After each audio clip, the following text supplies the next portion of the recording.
La repartición del mundo. Hacia 1870, las potencias europeas, Japón y Estados Unidos vivían dos procesos: la segunda revolución industrial y las unificaciones nacionales. Ambos fenómenos aceleraron el comercio mundial. Las potencias europeas, para ampliar la comercialización de los productos fabricados por sus industrias y para obtener materias primas, empezaron a dominar política, militar y económicamente a países o regiones ubicadas de manera especial en Asia y África. ¿Qué es el imperialismo? El término imperialismo implica la ascensión del dominio de un país sobre otros. El país que conquista la metrópoli y las colonias son los territorios conquistados. El imperialismo no era un fenómeno nuevo, ya que en la antigüedad hubo grandes imperios, y en los siglos XVI y XVII fueron importantes los imperios, en especial los de España y Portugal. Sin embargo, fue en el siglo XIX que este fenómeno alcanzó su mayor intensidad. La expansión imperialista del siglo XIX tuvo nuevos protagonistas. Gran Bretaña y Francia fueron las principales potencias, pero también crearon imperios otros países europeos: Alemania, Italia y Bélgica, y extraeuropeos, Estados Unidos y Japón. Por el contrario, España perdió sus colonias en América y el Pacífico. La expansión del siglo XIX fue rápida y total. Mientras en 1800 el 35% de las tierras del planeta dependían de Europa y Estados Unidos.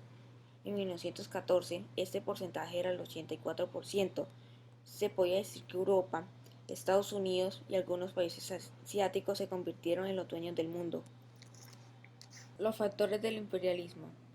La expansión imperial se debió a diversos factores como los siguientes: los factores económicos. Ante el aumento de la producción que acompañó las revoluciones industriales, las colonias se convirtieron en mercados donde no había que pagar tributos aduaneros. También eran espacios donde invertir sus capitales mediante la construcción o la mejora de obras públicas como ferrocarriles y puertos y la concesión de préstamos. Asimismo, se colonizaban los territorios ricos en recursos naturales, que ofrecían materias primas baratas para sus industrias. Los factores políticos. Las potencias conquistaron algunos lugares que eran estratégicos para controlar rutas marítimas y terrestres importantes. Por ejemplo, Gran Bretaña consideraba fundamental dominar Egipto para controlar las rutas hacia la India. La expansión también servía para aumentar el prestigio de un país y fortalecer el orgullo nacional. Los factores demográficos. En los países occidentales la población creció intensamente en el siglo XIX. Millones de europeos emigraron a las colonias. Esto aminoró los problemas de malestar en las metrópolis. Por eso, muchos gobiernos controlaban esos flujos migratorios. La administración de las colonias.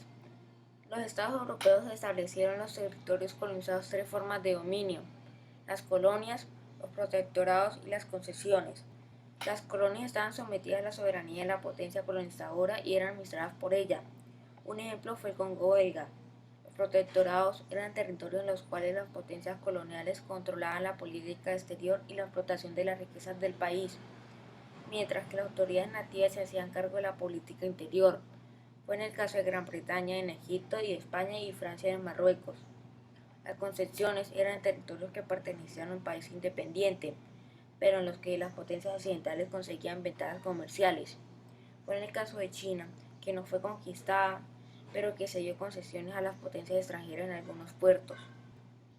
El proceso de expansión imperial. A principios del siglo XIX la idea colonial parecía abandonada, pero desde 1830 se retomó.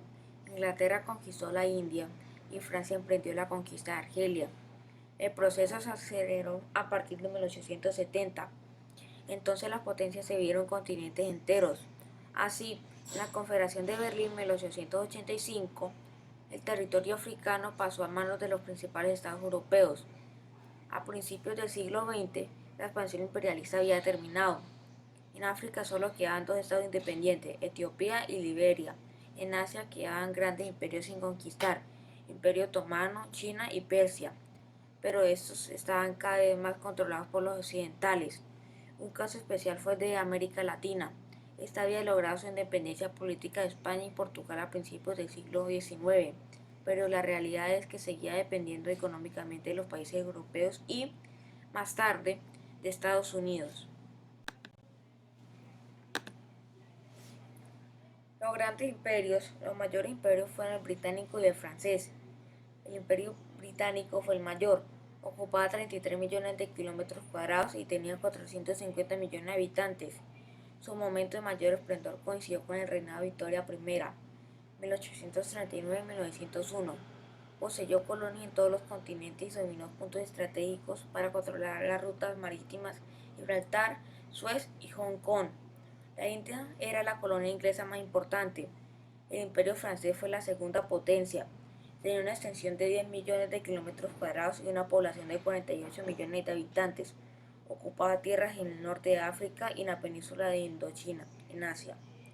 Otros países tenían imperios más pequeños. Así, el imperio belga se extendió por el Congo, el imperio alemán por el sur de África y el imperio italiano ocupó Trípoli, Eritrea y Somalia, también en África.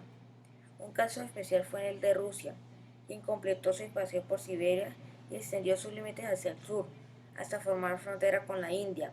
También hubo imperios no europeos. Estados Unidos, tras derrotar a España en 1898, ocupó Filipinas y Puerto Rico y controló Cuba. Japón anexó Corea y Formosa y estableció un protectorado de Manchuria. El choque de los imperialismos.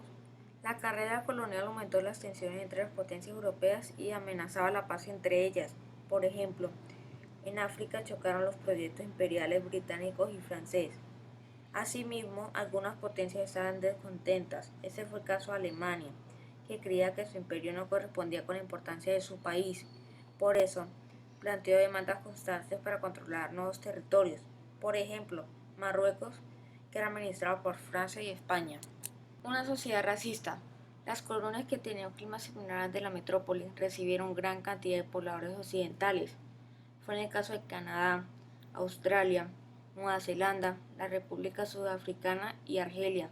Normalmente, los indígenas fueron desposeídos de sus tierras y se convirtieron en una minoría marginada, puesto que la población blanca creció enormemente. En las demás colonias, colonizados y colonizadores vivían realidades completamente separadas. Resistencia al imperialismo. El avance imperial no estuvo exento de resistencias y conflictos. La resistencia entre las potencias, esta era organizada por los partidos socialistas y los movimientos obreros. Las rebeliones internas estaban dirigidas por movimientos o sociedades secretas que defendían los valores culturales y los religiosos autóctonos. Este fue el caso de los cipayos en India y los bóxeres en China. Los conflictos entre europeos. La práctica, el establecimiento de una colonia era tan importante en el ámbito político y económico que las naciones estaban dispuestas a violar los acuerdos con tal de obtener más tierras. En ese contexto, se presentaron la Guerra Hispano-Norteamericana de 1898, la Guerra de los Boers en 1899 y la Ruso-Japonesa en 1904. Todas esas confrontaciones fueron un antecedente de la Primera Guerra Mundial de 1914.